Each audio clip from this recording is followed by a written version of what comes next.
Italy প্রবাসী আব্দুল কাদেরের playing skill দেখুন, যথেষ্ট ভালো ড্রিবলিং করার অ্যাবিলিটি রয়েছে এবং সে কিন্তু খুবই স্পিডি প্লেয়ার। আর এই আব্দুল কাদেরই কিন্তু আজকে সিন্ডিকেটের শিকার হয়েছেন। সাব অনূর্ধ্ব-19 চ্যাম্পিয়নশিপে বাংলাদেশ মালদ্বীপের মুখোমুখি হয় এই শুক্রবার। আর এই ম্যাচে বাংলাদেশ শুরু থেকে ভালো ডোমিনেট করতেছিল। শুরুর স্কোয়াডে কিন্তু সবাই প্রত্যাশা করছিল যে দুজন প্রবাসী ফুটবলার খেলছিল, একজন হচ্ছে ফারজাদ আর একজন হচ্ছে আব্দুল কাদের, কিন্তু দুজন থেকে একজন করে রাখেনি কোচ ছোটন। ফার্স্ট হাফে বাংলাদেশ 2-0 গোলে এগিয়েছিল।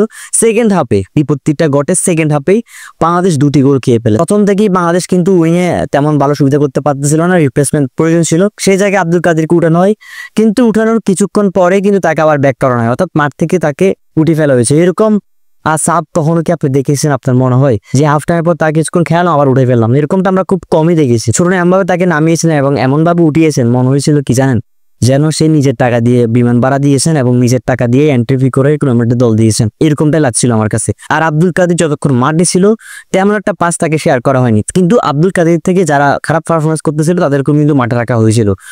এক্ষেত্রে বোঝাই যাচ্ছে হয়তো কোনো না কোনো তো কিছু হচ্ছে। এই ম্যাচে 2-2 গোলে ড্র হয়, কিন্তু এই ম্যাচটা নিয়ন্ত্রণে থাকার কথা ছিল বাংলাদেশের। শুরুতে কিন্তু বাংলাদেশ ভালোই খেলতেছিল, বেশ কিছু ভুলের কারণে কিন্তু 2টি গোল হজম করে। বাংলাদেশ কি এই ম্যাচটা হারার কথা ছিল? আপনার মতামত অবশ্যই কমেন্টস করে জানাবেন।